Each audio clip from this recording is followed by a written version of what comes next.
Hello everyone, welcome to the Grow Your Future podcast. I am your host, Zah Azmi, and I'm joined by Uncle Sam. Uncle Sam, good old Uncle Sam.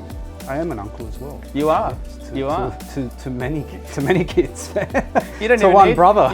You don't even need to have your own kids. I've got a pseudo family that's waiting for me, man. So A lot of nephews and nieces. Any nieces in there? yeah, I got Oh, you do, yeah. You three do. now. Three. Wow. So And Said, how many nephews? Said has 2 girls now. He's got a new girl, and Dib has 1. Nephews, too many. There's about 8 or something. Lost count. Well, I added one to it. Too many. Exactly, Yeah. exactly. So plenty, man, plenty. Hey, why? Might be able to answer this question. You know, in America where they say, Uncle Sam wants you. As Right. in, where does that come from? Like, I don't know, Like man. the US government wants you, obviously. It's- Like, where does Uncle Sam come I from? don't know where that's going to be. I want to know now. I hate not knowing stuff. Yeah. But yeah, that was, and I think that came from war marketing. It was Yes. marketing to get you to go to war. When they wanted soldiers. And they have that American bloke with the top hat. and Yeah, all that yeah, saying, "I want pointing, you." Uncle Sam wants well, I you. think that's the name of the government. I don't know where Yeah. it came from, but someone must have come We up need with to do a marketing campaign with you in a top hat. Uncle Sam. Saying, Uncle Sam wants you to do a Wants tax return. Wants your business. Yeah. Done. I like it. We can do that. But I can't wear the American hat. I'll get shot. Yeah. Can't wear it in Bankstown. We'll do man. some I'll sort get of Lebanese version.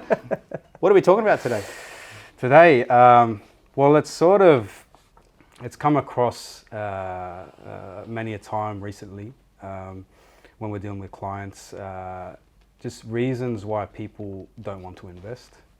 It's sort of the time. It's a very common theme right now with people coming up with reasons why they don't want to I could write pull a the fucking trigger. book on this, right? There's probably 1,000 excuses that I've gone through with every single client where they've basically bitched it, right? And it's, I guess the reason why we want to talk about it is more so to say to people there are sort of better options out there, and it's more so a counter to that excuse. And a lot of these excuses are sort of hidden things for other things that they're really why they don't want to do it. But there are a lot of common excuses that we're starting to hear, which is based around fear, uncertainty, a lack of education, values not being aligned with others. And there's a lot of, I guess, media talk saying, and a lot of people who aren't experts in this field, telling people not to make a move.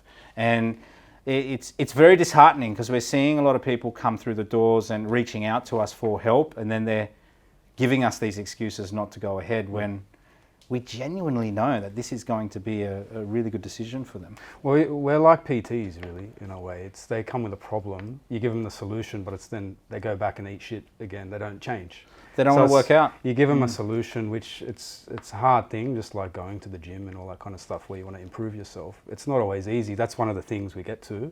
It's not easy to always invest or to pull the trigger. I love that analogy of you know, we always use it in fitness, you know what I mean? Like if you go to the gym because you want a result, and people come to us because they want a result, and sometimes they feel like they don't need to do the work, right? Like it's just something where they can just write a check or not even write the check. They don't even want to spend the money. They want it for free, right? And you've got to understand that these things like pleasure, which is enjoying your fruits from your investing, it takes a lot of work.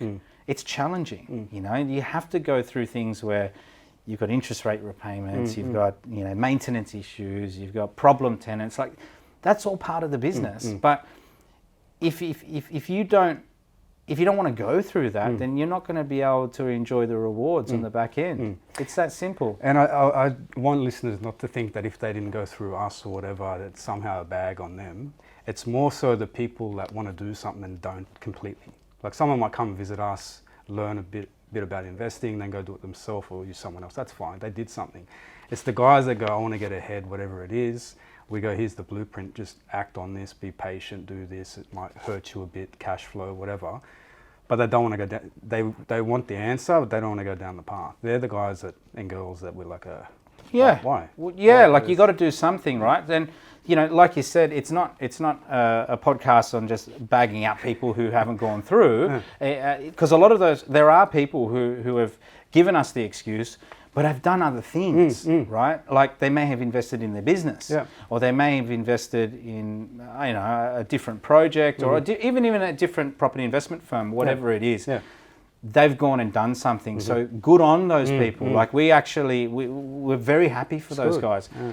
But it's the people where they give you the excuse and then they don't do anything. And we've sort of seen it, you know. Last 2 or 3 years, people have made excuses, and we check in with those people because, you know, we genuinely care. And also we really want their business.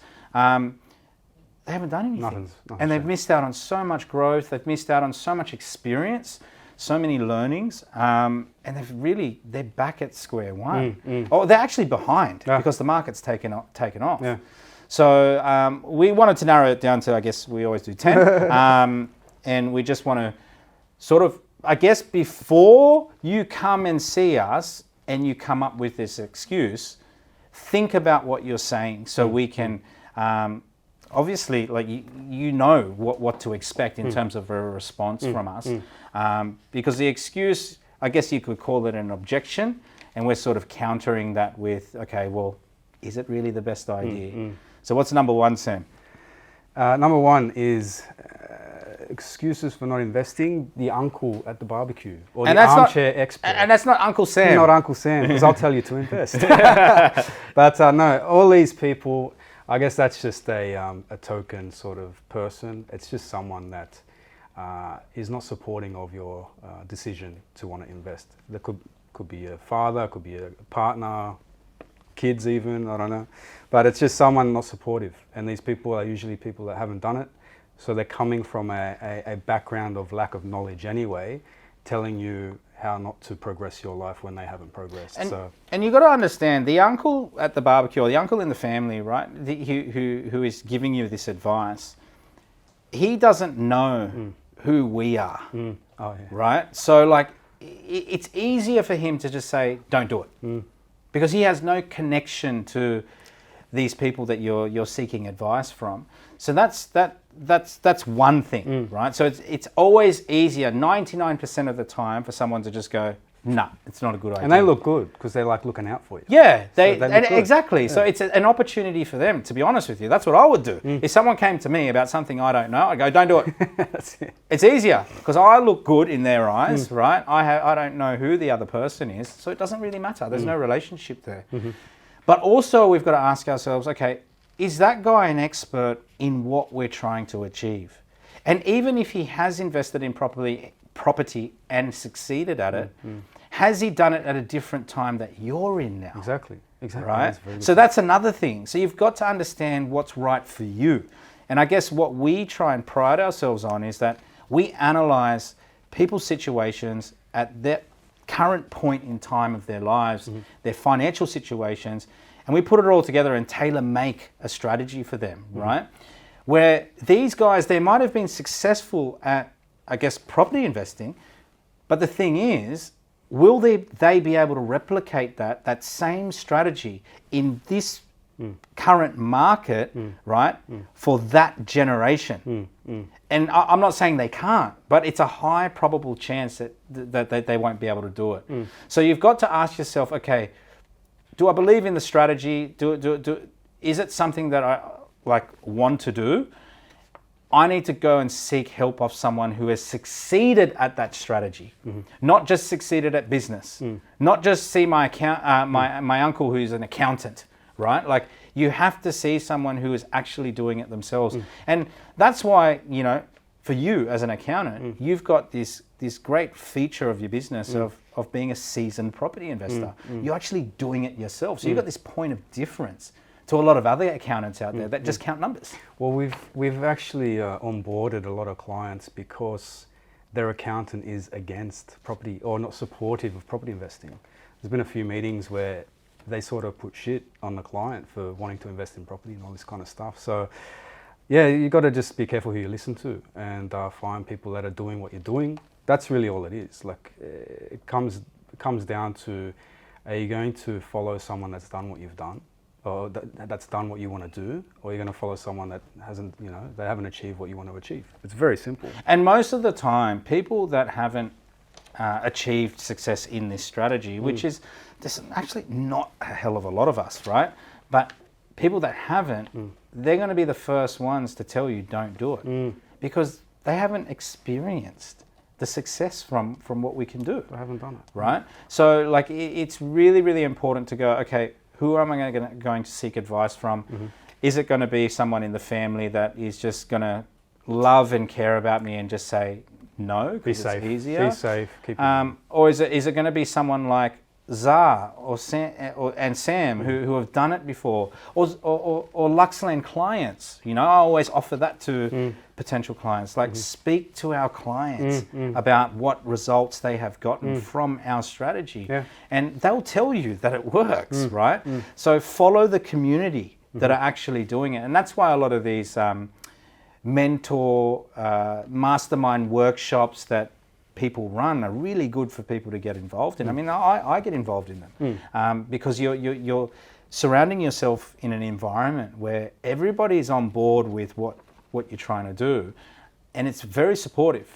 And that's what I think a lot of people are lacking. So that excuse of not investing, it's they're not having the right environment around them. There may be, and this could be a thing, they could be looking for that excuse. So they talk to someone that hasn't done it, or maybe someone that has bad experience with that situation, just to get the tick to say, oh, okay, they said I don't have to. Yeah, it's an excuse in itself. It's an excuse not to act, and they feel good about not acting, when really they shouldn't feel good about and, that. And I find that common trait amongst people that find the negatives in everything. And then when they know they should be taking action and making a move, when they're constantly finding what if, they come across that person that they do truly love and trust, and that person says, who most of the time is not an expert, says, yeah, don't do it. It's better to play it safe. It's a tick to go, I'm not going to do it. Inaction is okay. Yeah, so if you're listening, really, if you want to invest, you've got to surround yourself with people that want to help you achieve that goal. That's simple. Yeah, simple. Number 2. Very good. Okay, this is a very common one. We see it a lot. Probably most clients have this on their mind. It's what everyone's trying to do at the end of the day, is wanting to buy their own home.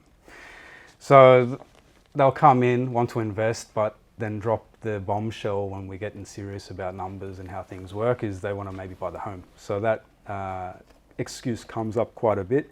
I guess it is a bit more serious than just talking to the uncle and being disheartened about investing in property. This is an actual alternative. So they are going to act, but is it in their best interest to act in that way? That's what we have to assess. And most of the time, it doesn't fucking work. No. Like, logically speaking, buying a principal place of residence so early, living in Sydney, for example, it just doesn't work. You'll have to wait till you're 30 to get the deposit. And if you've been lucky enough to do it, obviously you're liable for the mortgage repayments if you're taking out a mortgage. And you've got to wait for that property to grow in value to tap into it and all of that sort of thing, which has occurred. Like, a lot of our clients have actually done that.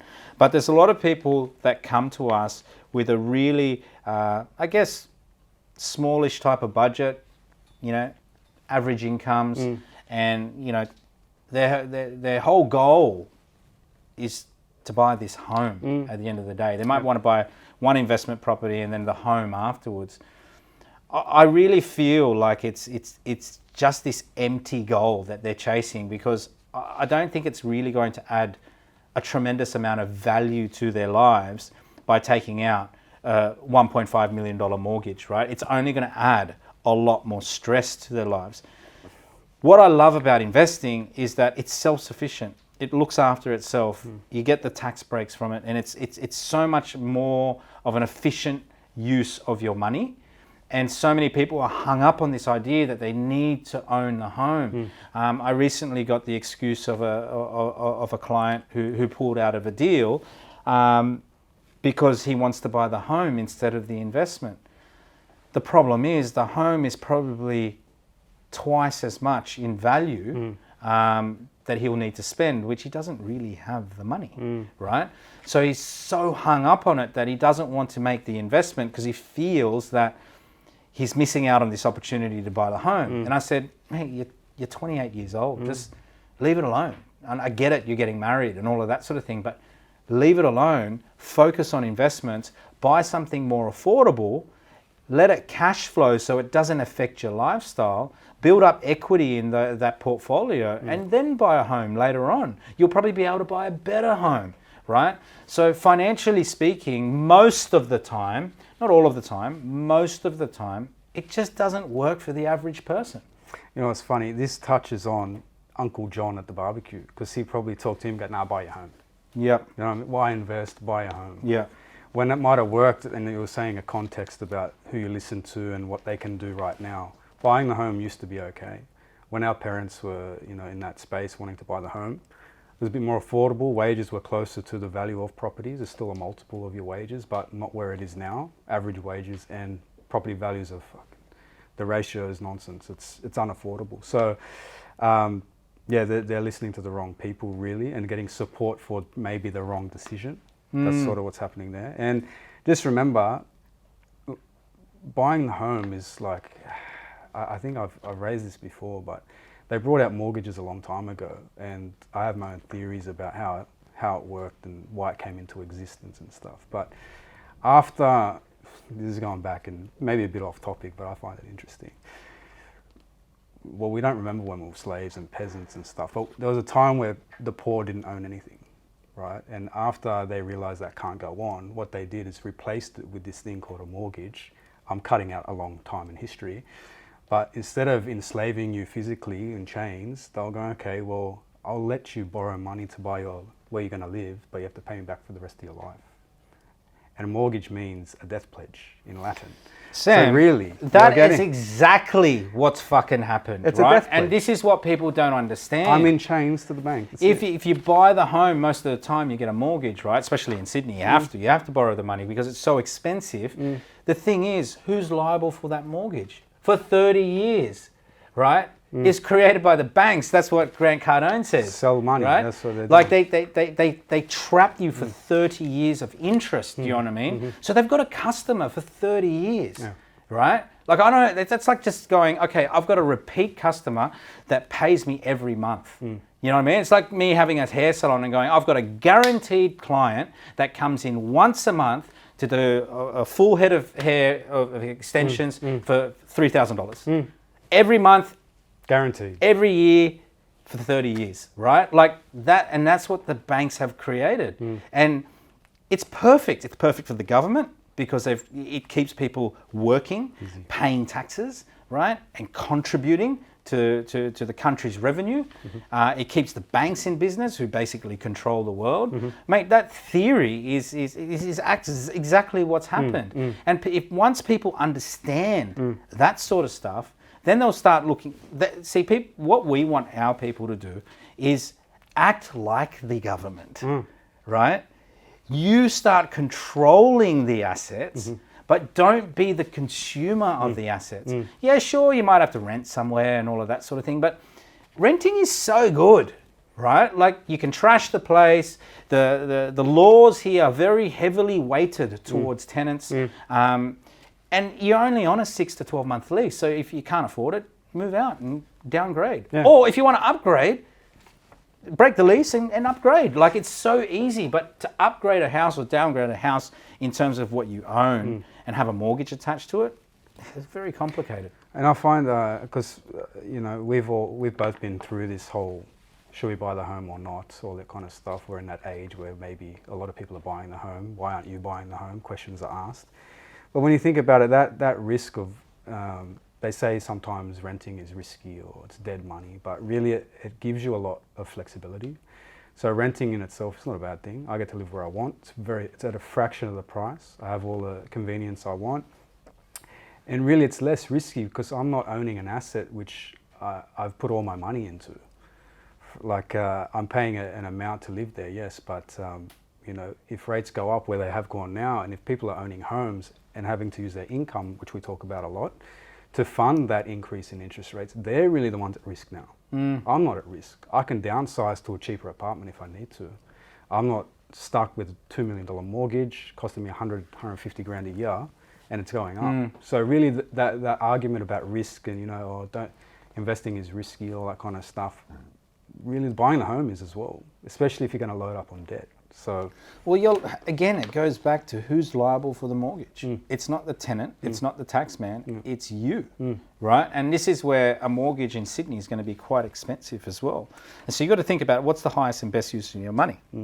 Like even for myself, I still rent. And since having a baby, I get a little bit romantic about buying the home and all of that sort of thing, or building the home.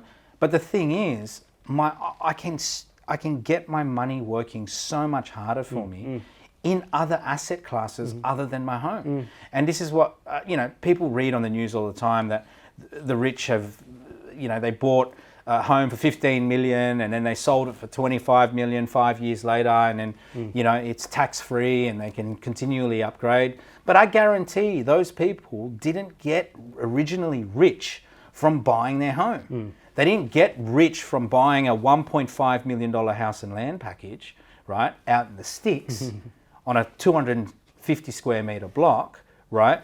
They didn't get rich from that, right? Yeah, it might have gone up in value, but they actually didn't get rich from that. They got rich from probably their businesses or their investment portfolio.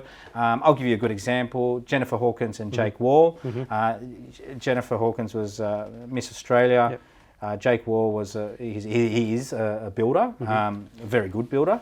And they built an investment portfolio first, and then they started buying the homes. And they started building the homes, and now they're cracking on, right? They're doing $30 million homes, and they're doing really big projects, and they're making big money off that. But what was it originally, Sam? Investing. I think their first properties were in Merriweather, Newcastle, and it was just a $500,000 house, right? And they continually acquired more and more and more and more, very similar to what we've done, and it gave them choice. I think they must have refinanced or sold down, whatever it was, but they built equity, got their money working for them, and they were able to build the $20 million home eventually, right? Obviously, those guys had a bigger head start because, she was in a business making a lot of good money, and likewise with Jake, but the model can be replicated. Right? Isn't that funny? Because they could have bought whatever home they wanted because they're very, wealthy at that time. Yeah. Even at a young age, they're quite wealthy. So they still continued down that path and waited. So I think what we're trying to say is that PPR, the home, it still has a place. But if you're going to come to us and want a solution about just even getting in the property market, it's not going to be by buying your home first. It's too tolling on the person to do that now. It's too hard. So. Yeah, well, remember, we're an investment firm, so it's about getting your money working as hard as possible for you, for your situation, and the home's just not a part of that. It's a puzzle later in life, I think. Let's move on now. All right, the third reason. Want to wait to see what happens in the market. Well, right now that's very common. Everyone's a bit nervous still about interest rates. But what I find with that is when you talk to anyone that's been successful in investing, even people we talk to that we get guidance from, is they're always telling you the best time to invest is yesterday. It's always earlier the better. So waiting around to see what happens is an issue, because really what they're trying to do is pick the bottom. That's in my head. They're like, okay, I don't want to lose money. So they're trying to pick the bottom, which is very short term. They're thinking very short term thinking. And really, you'd only be concerned about that if you're going to try and flip something, right? If you're going to buy and sell. So our model's buy and hold forever, right? Not even for the next 20 years, 30 years. It's literally, you want to hold these assets forever. And this is why, the type of locations we invest in and the type of assets we invest in are high quality, brand new, blue chip locations, so that when you do hand them back over to your kids, you're proud that you've invested in those areas. How did you afford that? Exactly, right? It's like handing down a 2-bedroom apartment in Bondi to your kids one day. Like you want that prestige about it, purely because it's going to be worth a lot of money. So because we're investing for the long term, what really suits our strategy is that if you can afford it and you qualify for the loan and you actually can part with the deposit, whether it be through equity or through cash, and you have mentally prepared to let go, then that is the time to get in. So it doesn't matter if the market's on a high up here or it's on a low down here. You buy when you can afford it. And that's how our strategy works. If you can afford to buy 10 in a year, then buy 10 properties in 1 year. If you can only afford to buy one, it doesn't matter what the market is doing, because what we're trying to do is accumulate a collection of assets over a period of, say, 10, 15, 20 years to hold forever. So in 30, 40, 50 years' time, will you look back and go, I'm really glad that I waited for the market to pick up before I bought something? You're actually not going to care. It's going to be so of a distant memory to you. It's not going to make a difference. And on that graph, which will show over time the growth, it's going to be a minor blip, if anything. So no one cares about that little blip. So I'll give you an example. I bought a place at the top of the market in Newcastle in 2018. I paid too much, but I really wanted the property. It was advertised for $520,000. I didn't even negotiate down. I wanted it that much. I offered 20 grand more. wow. So we're the opposite. And even the real estate agent goes, are you sure you want to put that offer in? Because it says 520. You can give it a crack at something cheaper. And I just said, yeah, but I know how good that asset is and how well priced it is already. I want it. Offer him 540. Ended up getting it, right? I thought I was the smartest bloke in the world, but then the market dipped. I think it was 17, 18, that time where APRA came in and pulled the stumps on lending and everything. The market dipped by it was the sharpest correction in Australian history. And the property was worth would have been worth under 500 grand, at one stage. And I was like, fuck, I'm like paid 50 grand too much for this thing. That property today, now at 2023, is worth almost $1 million. Wow. Do I care that I paid maybe 50 grand too much for it? No. I'm just glad I bought it, Sam. Right? So now is a perfect time to get in if you can afford it. And people don't walk into our office unless they can afford it and qualify. Right? Because we vet them before we see them. So the excuse of, I want to wait to see what the market does, means that you're going back speaking to uneducated people, and also you're reading the news, being articles written by uneducated people, right? And you're buying into that bullshit when you're not listening to us. Exactly. What I like about what you just said is, so you effectively, so you overpaid, but you saw the value. So that raises something really good about price and value. They're very different. So you're willing to pay more, the price, because you saw the value. And like you said, it's a long-term approach, and you're in it for the long game, and you're going to see the benefit, which you did. And if you believe in the asset, right, and we all know property goes up in value, and the fundamentals all check out, why are you delaying it, One quick one just before that. We have to remember as well, not just about timing the market with the values of the market and the properties. We have to remember this inflation thing. So the longer you delay putting your money into something, the less the more it's going down in actual value. So the less you can actually buy with it if you're not going to invest. So buy a car. Cars are going up. So all of these things you're delaying, it's reducing your actual capital size. Yeah. So if you don't buy the property, that's fine. But if you want to buy a car, you have to spend 10 grand more. If you want to go overseas, it's going to cost you 3 grand more. Everything is going up. Yeah. So if you're not in an asset that is proven to appreciate in value over long periods of time, you're actually shooting yourself in the foot. So it's a good idea to not wait till the market comes around. And also, this is the thing, most people, the average person that comes up with this excuse, see what the market happens in the market. When the market picks up, what are you paying for that same property that was, say, $700,000 today? Exactly. 750, 760. So stuff is actually on sale at the moment. Like we there's less competition. It's priced quite fairly.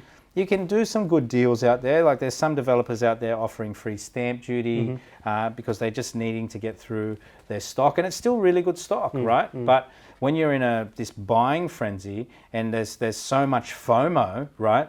You're missing out on good deals because there's just nothing available. Now's the time to get in. Yeah, exactly, 100%. Next one, moving on. Yes, number 4, social or partner pressure. So this is where, you know, we got to talk to the wife. Not too sure if my boyfriend's on board with this. We've had a lot of times where we've sold the dream to one side of the spouse, and then the other spouse hasn't had the same aligned values. So I think this one is a very common one because it's an easy thing to do, to just get out of something, to say, hey, I think the wife's not going to be on board with it, or my husband doesn't really believe in this strategy. If that is a genuine excuse, because a lot of the time, sometimes, you know, they could just be making it up just to go because they're just too scared.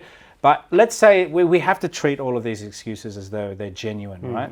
If that's a genuine excuse, you really need to get on the same page as your partner before you seek advice on getting external advice for investment.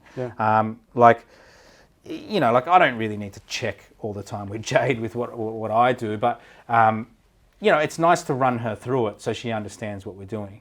And it's nice to get her support as well, because then I know that when I can make the call, bang, I can do it, right?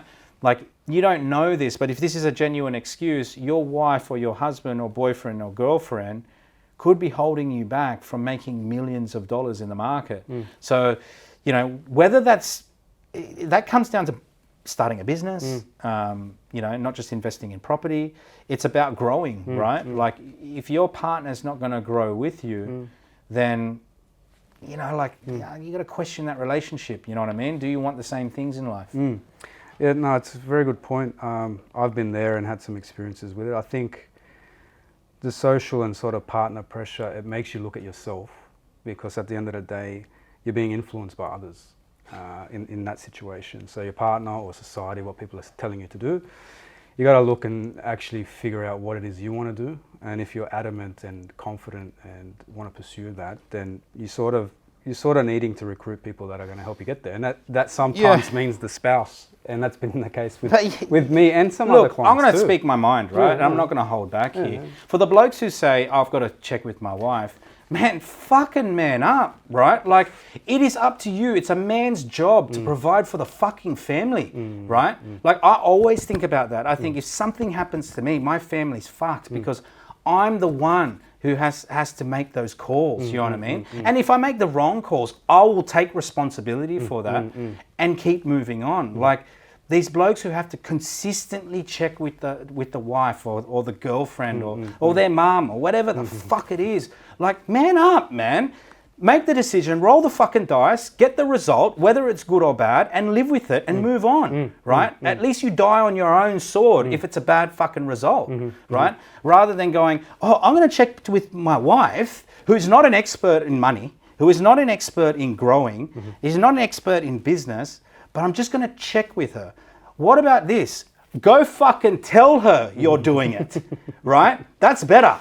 Tell her you're doing it, and then, mate, like, you don't need to check with her. Tell her that you're going to do it. That's what I do with my wife. I go home and go, babe, we're doing this. And this is why. Yeah. You have to give the why. And she's like, okay, I'm on board. Damn, yes, easy. sir. Done. We're doing that because you've made the fucking call on it, right? I just see too many people. They're so weak. And they're like, oh, I've got to check with my missus. It's like, why do you have to check? Just fucking pick up the phone and call her and tell her you're doing it. Easy. Easy. You know what I mean? You will live a much better life that way. Yeah. And if she doesn't accept you for that, get rid of her. Yeah. And that's happened. That's happened to a few people we deal with. So it's only a blessing. It's painful at that time. I'm very passionate about that because I've made it work my way. You know what I mean? And I hear it so many times and I see so many blokes hold themselves and their families back from building considerable amounts of wealth because they've got this wife back home that tries to control them and says, no, we're not doing this. It's like, come on, man. Like, this is your future, right? And you're using this as an excuse not to do it. This is if it's a genuine excuse. And that leads to painful conversations, so listeners have to deal with that themselves. You know what? Those sort of painful conversations is what has made my fucking marriage, to be honest with you. They're needed. It's made my marriage. Like the amount of painful conversations I've had to have with Jade, because we've come from two different cultures, right? It was a culture shock originally. It was hard. Like her belief system was so different to mine. And we had countless painful arguments, conversations, discussions, and we worked through them. But it's what's built our marriage. It's fucking rock solid now, right? And I advise anyone else that has a partner that doesn't have their values aligned with them to really talk it through, right? Be open about it. Like we're adults, you know, have an adult conversation about it and get through it, because it's for the better of the family in the long term. And I'm talking about this from experience. Some people are not going to agree with me. A lot of people are going to go, Zah, you know, like, I don't like what you're saying. Well, fuck you then. I don't care. It doesn't matter. It worked for me, right? So I'm giving you advice on what's worked for me. And that's what we're talking about. So really, you're the uncle that made it work, and you're giving advice. Uncle Zah. Uncle Zah gave the advice. You need to have a nephew. A nephew for me. I have to have a kid. Yeah. Talk to Zara, man. Talk to Zara. Talk to my wife. I have to talk to my wife. About buying stuff, Mate, talk to you me. make the calls. You make a baby for Uncle Zah. All right, next one. Interest rates. Interest rate This rising. is a big one now because interest rates are through the roof. Yeah, I think this is probably the main topic. But not really. They're not really through the roof. They're back to normal. Okay, so my dad the other day said he bought a house, I can't remember when it was, but it was 18%. That would have been in the 80s? 90s, 80s or something. 90s or It something was about like late 80s or something. Yeah. He bought then with a mortgage. Yeah. Wow. Yeah. 18%. Yeah, it's like a credit card, isn't it? Is that the home or investment property? Would have been a home back then. Yeah. But he still bought it. He still bought it. Still bought it. Life was tough. 18%. It was hard. Now people won't buy with a 3% interest rate. But it shows you just how it's a big topic when it comes to property. Look, I think, you know, if rates at the moment we're getting anywhere between 5.5% to 6% variable. I think you can see banks now. I think Westpac did it. They're offering a lower fixed rate, which tells us that they're trying to lock that in because they know rates will drop in maybe 12 months' time. Because banks aren't stupid, right? They'll never fix in a rate if they think they're going to lose money. They're not dumb, right? They control the world, like we spoke about earlier. So I think, you know, we're sort of on the higher side at around that 6% mark. If rates can stabilise at around 5%, 5% to borrow money is still pretty cheap. When realistic inflation is what? Probably 10%, realistically, right? Yeah. So like, you're borrowing money lower than the rate of inflation. And we know that we've got the ability to create value from that cheap debt, which 5% is still considered cheap debt. It's not that bad. I don't think it's that bad. I don't think so either. And one thing people have to, again, think about is that's something you can't control. Interest rate you can't control. Yeah. You got to control what you can actually control. So instead of focusing, well, everyone's in the same boat. We're dealing with the same wins. It's not just personalised, you know. That's it. I had a little quote. It's not everyone's in the same storm. We just have different sails or different boats you're jumping in. So you just have to jump in the right boat. Everyone's dealing with the same interest rate. So just make sure you don't jump in the Titanic. Exactly. I've got a good story about that. I won't talk about it. That was an actual murder scene. It was a murder scene. That was a hit.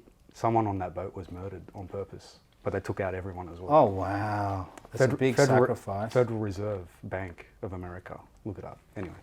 Really? Wow. I reckon. Wow. There was a guy on there against... Was the guy in the movie?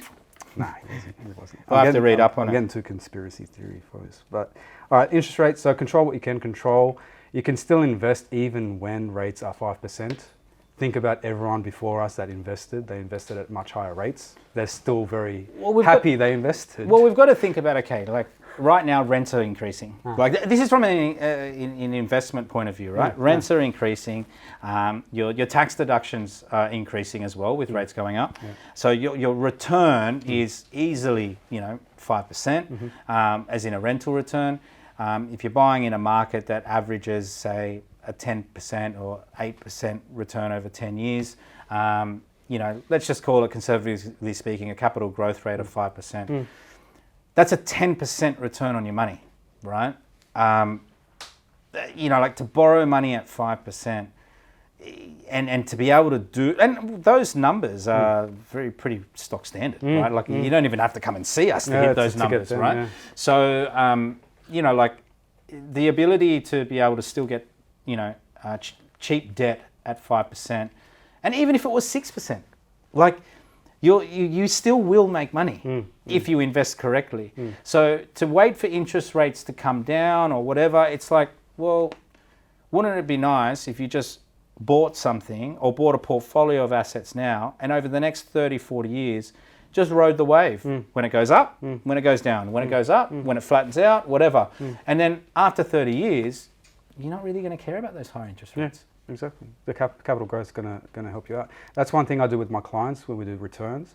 If, say, the interest rate is the concern and it's costing you, it's not positive cash flow, it's a negative cash flow property, which might start happening to people depending. All you got to do is, that's cash flow. So it might cost you $2,000 a year. Okay, it's $2,000 a year. Even with the refund, say, it's still $2,000 a year after a tax refund. If you multiply that by 10, that's 20 grand. Over 10 years, 20 grand is going to come out of your account. But how much is that property going to go up in value? 200, 300, 400,000? Well, if it's a $500,000 property, it's probably going to be worth $1 million. So right? 20 grand, are you happy to relinquish 20 for $500,000? Of course. Everyone's going to sell it. So people, again, you get too caught up in the detail, maybe. And also the short term. The short term. Yeah. So it's all long-term approach stuff.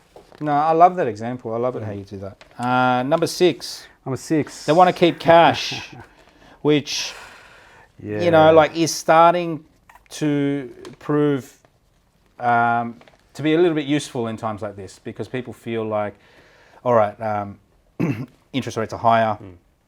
I want a bit of a buffer. But the thing is, I always say this to people that want to keep the cash. What are you going to do with it? Like, what is it that you're going to do with it? Like last night, I had a client come in and she said, I want to keep some cash aside for a business, right? A portion of my savings aside for a business I'm looking at starting. And I said to her, okay, over the next 12 months, how likely is it that you're going to write a check for a large amount of money for that business? Be real with me, right? She goes, I'll probably just, it'll only be a little bit of it because I wouldn't go all in with it. And I said, well, what's the money doing for you? Like, is it making you feel good that it's in the bank? It's allocated but not being used. Like, mind you, this girl has no responsibilities. She lives at home, all expenses paid. She doesn't pay board. You know what I mean? No mortgages, nothing. This says she was looking at getting into her first investment. So for her to have cash in the bank, it doesn't make sense. Maybe for someone like me, it makes sense because I've got all of these assets. I need a bit of a buffer. I'm already invested, so having a bit of cash on hand's probably a bit useful for me. Smart. But I think for the people that don't really have much use for it, why have you got it sitting there? Why are you doing it? Yeah. It's a common theme amongst people.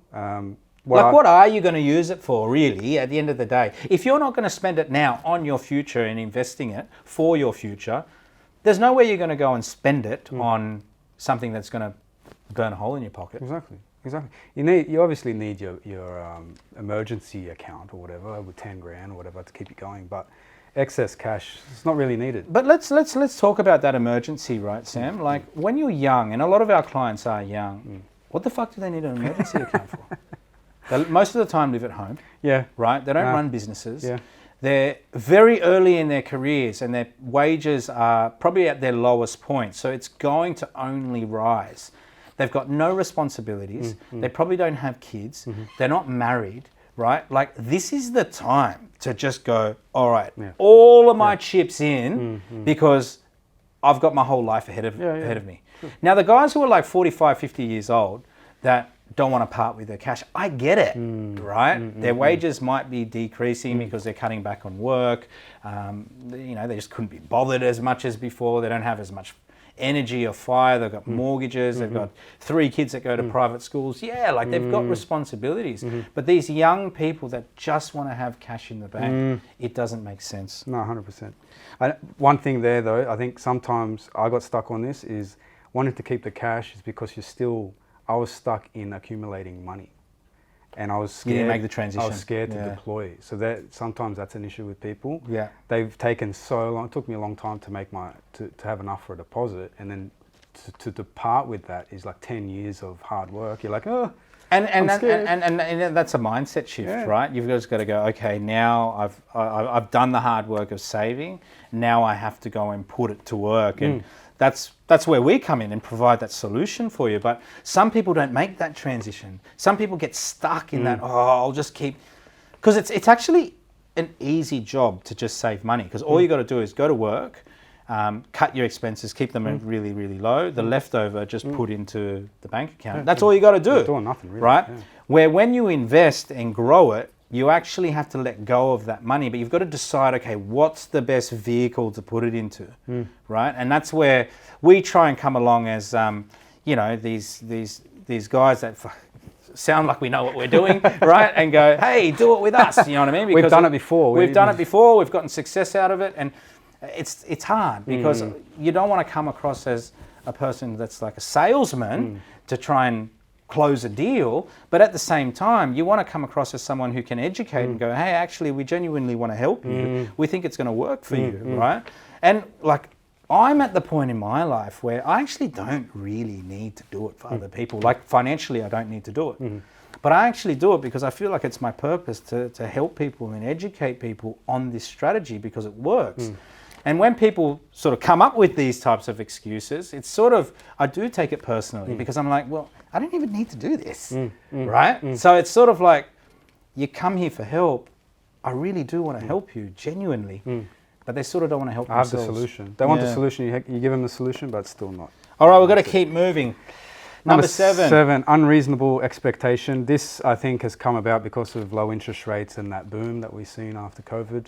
No one expected it. Even myself, I shit myself about what's going to happen. Everything was uncertain.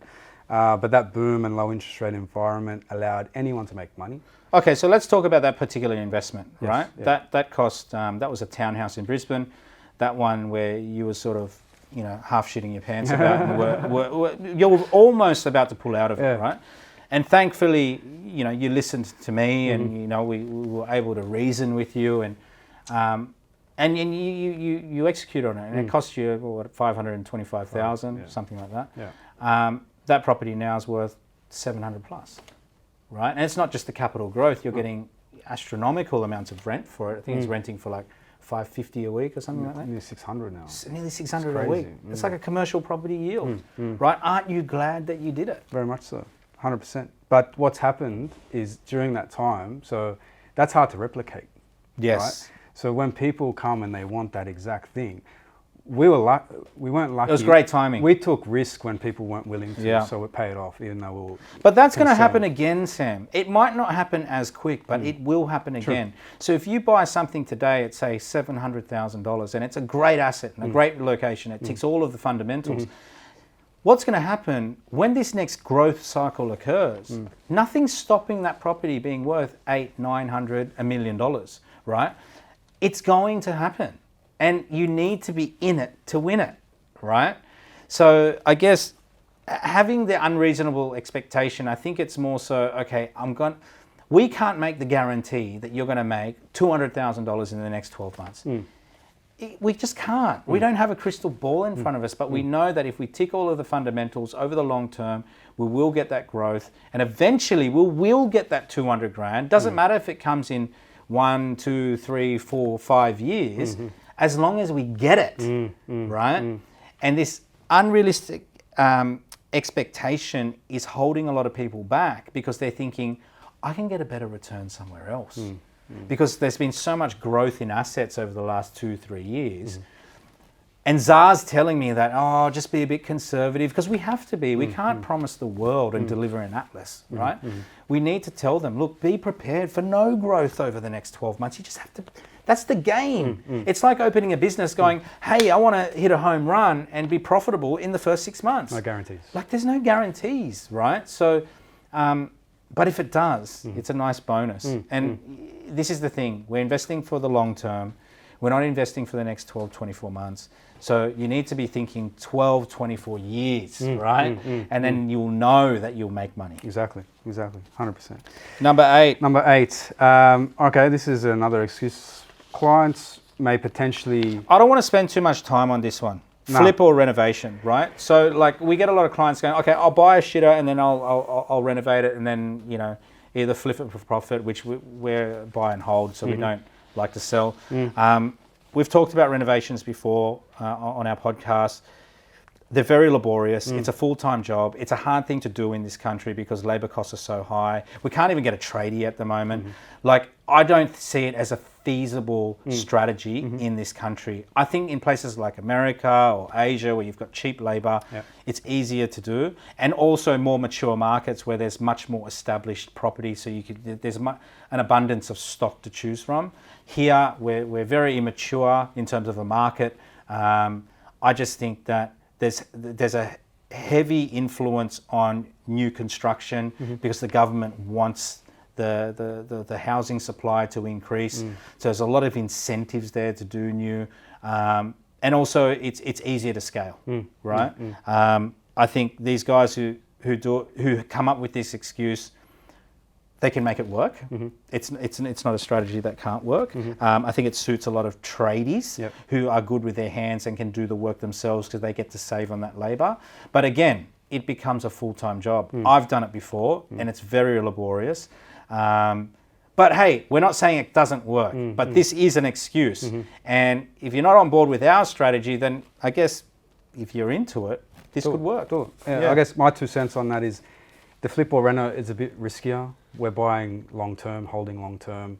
You ride those waves like you mentioned. If you're going to flip something, even reno, because you might be trying to tap into equity, if the market drops a little bit and you're banking on a refinance or something like that, or to sell it at a profit, the market's dipped and that's your exit strategy, you lose money. Right? So you've worked for nothing. You've worked for nothing. So that's a short-term approach and you're dealing with short-term factors, which is price fluctuations. So you have to be careful there. Another thing, if you're going to sell and a flip, tax heavy, like you're going to pay a lot of tax, GST potentially, and income tax.